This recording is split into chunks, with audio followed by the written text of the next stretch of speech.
Hello students, today we will do a new lesson, that is lesson number 5, a holiday in Delhi. Yatswa, do you recognize the pictures given below? Tolot dia sobi humur sinibo parisane? They are all places of historical importance and tourist interest in Delhi. এই গুটেইবোৰ হৈছে ঐতিহাসিক মহত্ব থকা ঠাইসমূহ আৰু এইবোৰ হৈছে পৰ্যটকক আকৰ্ষণ কৰিব পৰা ঠাই. Their names are given in jumbled order. এই ঠাইসমূহৰ নামবোৰ খেলিমেলিকে দিয়া হৈছে. Walking in pairs, find out their names and write them in the space given below.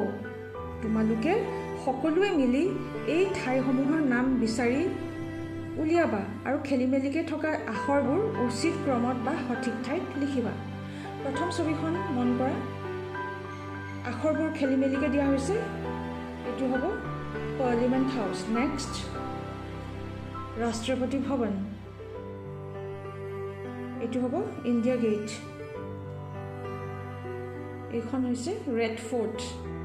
This one is Lotus Temple, and the last one, Qutub Minar. Would you like to visit the city during your holidays? ছুটিৰ দিনত বা বন্ধৰ দিনত তোমালোকে এই চহৰখনলৈ যাব বিচাৰিবানে? Next চোৱা,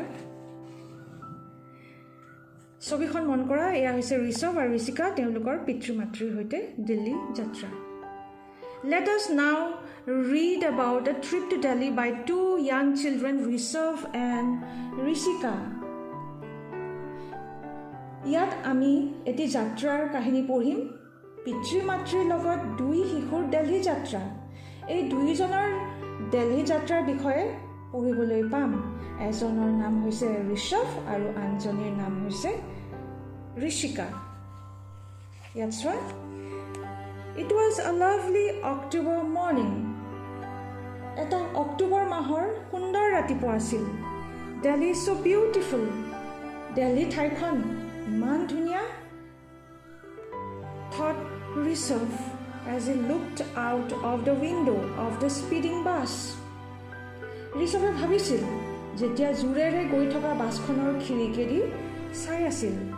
How he and his sister Rishika had pestered their parents for a holiday trip to Delhi. He আৰু তাইৰ ভনীয়েক ঋষিকাই মাক দেউতাকক এটা কথা কৈ আমনি কৰি আছিল যে তেওঁলোকক ছুটিৰ দিনত দিল্লীলৈ লৈ যাব লাগে. Father, let us go to Delhi for the puja holidays. দেউতা, এইবাৰ পূজাৰ বন্ধত আমি দিল্লীলৈ যাওঁ ব'লা. ঋষিকাই অনুৰোধ কৰিছিল দেউতাকক. Rishika had pleaded. Rishabh and his mother had fully supported her. Rishabh আৰু ঋষভৰ মাকে তাইক সম্পূৰ্ণ সন্মতি দিছিল.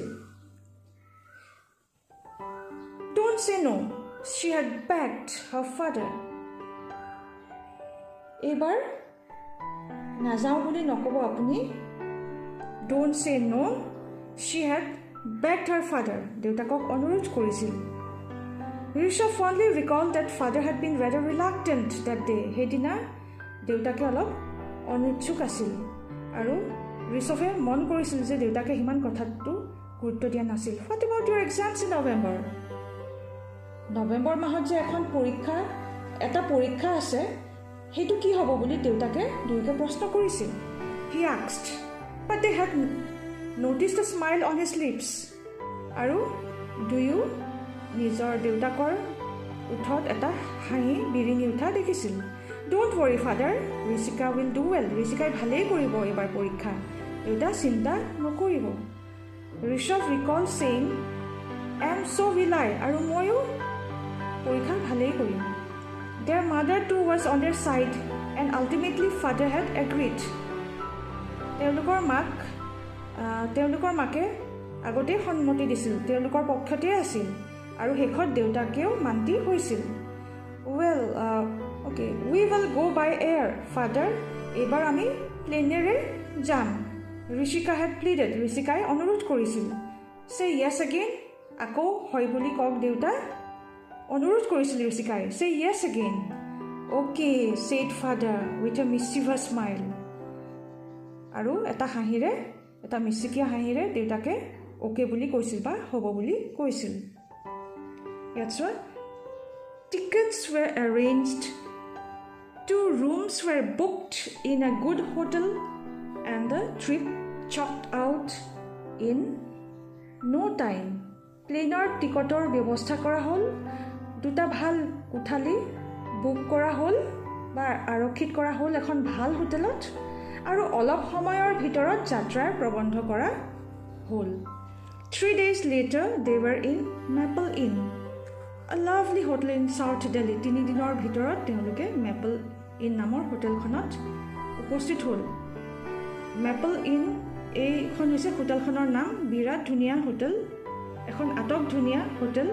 এখন আছে South Delhi It was a nice hotel with lavish lounge and a wonderful complimentary buffet breakfast.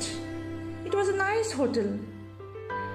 এখন আটক ধুনীয়া ব্যয়বহুল হোটেল মিহি কোমল দুবৰি বনেৰে আবৃত ভূমি থকা বা তৃণাবৃত বাগিচা থকা এখন ধুনীয়া হোটেল য'ত ফ্ৰী ব্ৰেকফাষ্টৰ ব্যৱস্থা আছিল য'ত বিভিন্ন ধৰণৰ সুস্বাদু আহাৰৰ প্ৰবন্ধ বা যোগাৰ আছিল তেনেকুৱা এখন হোটেল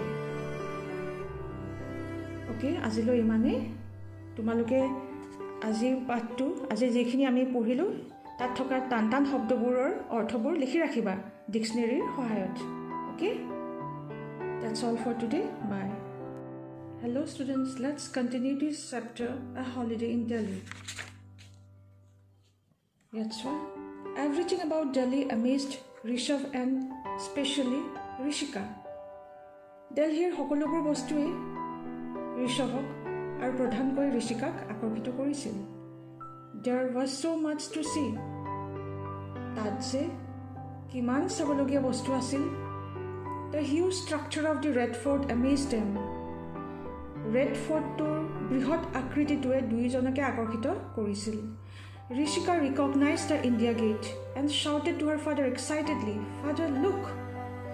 Rishikai India Gate খন চিনিব পাৰিছিল আৰু তাই উত্তেজিত হৈ চিঞৰিছিল দেউতা চোৱা Then this morning they were on a luxury bus to Agra. They could not afford to miss the Taj Mahal. আৰু সেইদিনা ৰাতিপুৱা তেওঁলোকে এখন বিলাসিতাপূৰ্ণ বাছত আগ্ৰালৈ গৈছিল They could not afford to miss the Taj Mahal. আৰু তেওঁলোকে Taj Mahalটো মিছ কৰিব পৰা নাছিল The bus sped on and Rishabh felt wonderful. বাছখন দ্ৰুতগতিত গৈ আছিল আৰু ঋষভে বহুত আনন্দ অনুভৱ কৰিছিল মনত অপূৰ্ব অনুভৱ কৰিছিল Suddenly he saw something on the floor of the bus below his seat. হঠাতে ঋষভে বাছৰ মজিয়াত সিটৰ তলত কিবা এটা পৰি থকা দেখা পালে He bent down and picked up a wallet lying on the floor. তললৈ মূৰ কৰি পইচাৰ বেগটো পাই উঠাই আনিছিল Father sitting beside him was as usual fast asleep. দেউতাকে ঋষভৰ কাষতে বাছখনত বহি আহিছিল আৰু তেখেতে টোপনি মাৰি আহিছিল সেইটো তেওঁৰ দৈনন্দিন অভ্যাসে He always slept in cars and buses while traveling. দূৰ ভ্ৰমণ কৰিব গ'লেই তেখেতে কাৰ বা বাছত এনেদৰে টোপনিয়াই গৈছিল Mother no longer got embarrassed by father's habit.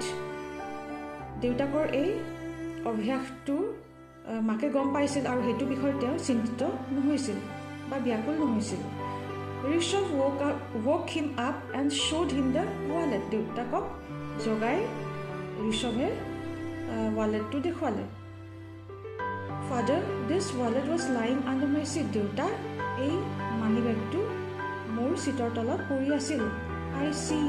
Open it and see if you can find any card to trace the owner, he said. দেউতাকে ক'লে হয় নেকি চোৱাচোন বেগটো খুলি তাতে কিবা অ'নাৰজনৰ বা মালিকজনৰ কিবা কাৰ্ড পোৱা নেকি চোৱাচোন যাতে আমি তেখেতক বিচাৰি উলিয়াব পাৰিম তেখেতক বিচাৰি উলিয়াবলৈ সহজ হ'ব কিবা তেনেধৰণৰ কাৰ্ড বা পৰিচয় পত্ৰ পোৱা নেকি চোৱাচোন হেনেকৈ ঋষভক ক'লে There is a lot of money, father, Rishabh said. ঋষভে ক'লে দেউতা এই বেগটোত বহুত টকা আছে ইজ দেয়াৰ তাত আছে নেকি the wallet must be return তেতিয়াহ'লে আমি ৱালেটটো ঘূৰাই দিব লাগিব see if you find something about the owner বেগটোৰ ভিতৰত চোৱাচোন কিবা পোৱা নেকি মালিকৰ বিষয়ে look father There is a slip of paper with a few telephone numbers and one number marked as my number inside a pocket of the wallet, he told his father. Deuta swa, ei money bag tur, bhitoror pocket tur, pocket tut eta kagozor tukra ase ar tat kebatao telephone number likha ase aru eta numberot mur number boli mark kora ase. Shall we ring the person up? Rishabh said. Tekhetok ami phone koribo parune? You try, Rishabh, father said. Rishabhok deutake try kori sabo para boli kole. Chesta kori soa boli kole deutake. Rishabh dialed the number from his father's mobile phone. Rishabhe deutakor mobile phone tore tekhetok dial kori sale. A voice replied, "Hello. Rajiv Sharma from Agra here. May I know who is speaking?" যেতিয়া তেখেতক phone কৰিলে সেইফালৰ পৰা এটা reply আহিল তেখেতে নিজৰ পৰিচয়টো দি দিলে হেল্ল' মই ৰাজীৱ শৰ্মা মই আগ্ৰাৰ পৰা কৈছোঁ may I no' who is speaking মই জানিব পাৰোঁনে কোনে কৈছে hello' I am Rishabh Baruah from Guwahati hello' মই ঋষভ বৰুৱাই কৈছোঁ মই গুৱাহাটীৰ হয় my younger sister my parents and I are travelling from Delhi to Agra on a bus মই মোৰ সৰু ভণ্টি আৰু মা দেউতাৰ লগত দিল্লীৰ পৰা আগ্ৰালৈ বাছত গৈ আছোঁ I found a wallet under my seat আমি আগ্ৰালৈ বাছত গৈ থাকোঁতে মই বহা ছিটৰ তলত এটা ৱালেট পাইছিলোঁ is it yours by any chance সেই ৱালেটটো আপোনাৰ নেকি আপোনাৰ হয়নে কোনো সুযোগৰ দ্বাৰা সেই বুলি ঋষভে তেখেতক ফোনত সুধিছিল আজিলৈ ইমানেই তোমালোকে এই পাঠটোত থকা কিছুমান টান শব্দবোৰ নিজেই বাছি উলিয়াবা আৰু সেইবোৰৰ অৰ্থবোৰ কপিত লিখি ৰাখিবা ডিক্সনেৰীৰ সহায়ত okay That's all for today. Bye. Hello students. Let's continue this lesson, A Holiday in Delhi. Today we are going to do the remaining part of this lesson. See here, this one. Yes, it is. You don't know how worried I was. I had my ATM card, my driving license and my PAN card inside the wallet. There was some money as well. ঋষভে যেতিয়া mister শৰ্মাক phone কৰি সুধিছিল যে মানি বেগটো তেখেতৰ হয়নে তেখেতে reply দিছিল হয় বুলি যে বেগটো তেখেতৰে you don't know' how worried I was তুমি নাজানা মোৰ যে কিমান চিন্তা হৈ আছিল I had my ATM card my driving licence and my PAN card inside the wallet সেই বেগটোত মোৰ ATM কাৰ্ড পেন কাৰ্ড আৰু ড্ৰাইভিং লাইচেন্সখন আছিল there was some money as well তাত অলপ টকাও আছিল Rishabh told him that they were visiting Agra and would be stopping at the Taj Mahal area ঋষভে তেখেতক কৈছিল যে তেওঁলোকে আগ্ৰালৈ গৈ আছে আৰু তাজমহল থকা ঠাইখিনিতে গৈ বাছখন ৰখিবগৈ He gave the man the number of the bus. তেখেতে সেই মানুহজনক বাছৰ নাম্বাৰটো দিলে He also described the color and model of the bus. তেখেতে মানুহজনক বাছখনৰ ৰং আৰু মডেলটোৰ কথা কৈছিল He told Mr. Sharma that they should be in Agra in an hour's time.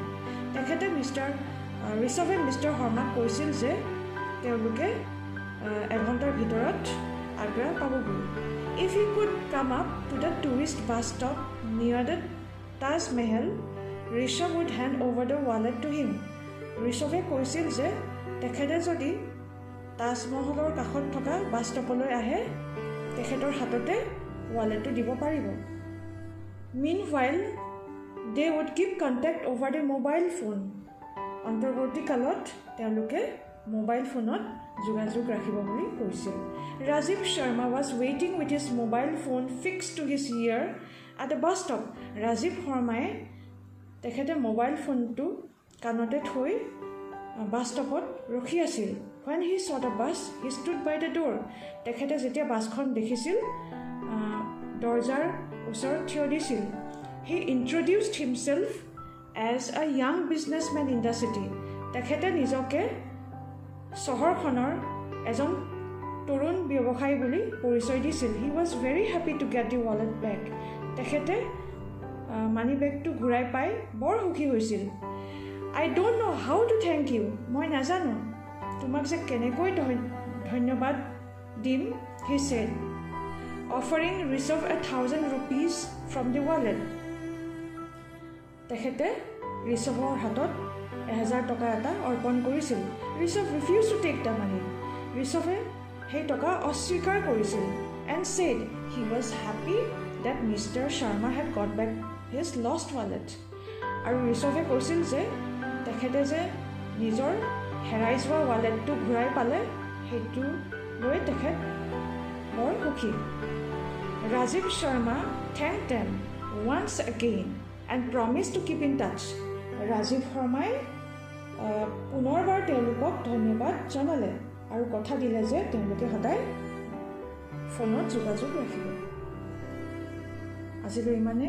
আৰু এই পাঠটিত থকা টান টান শব্দবোৰ তোমালোকে নিজেই বাছি উলিয়াবা আৰু তাৰ শব্দবোৰ সেই শব্দবোৰৰ অৰ্থ লিখি ৰাখিবা কপিত. Okay, that's all for today.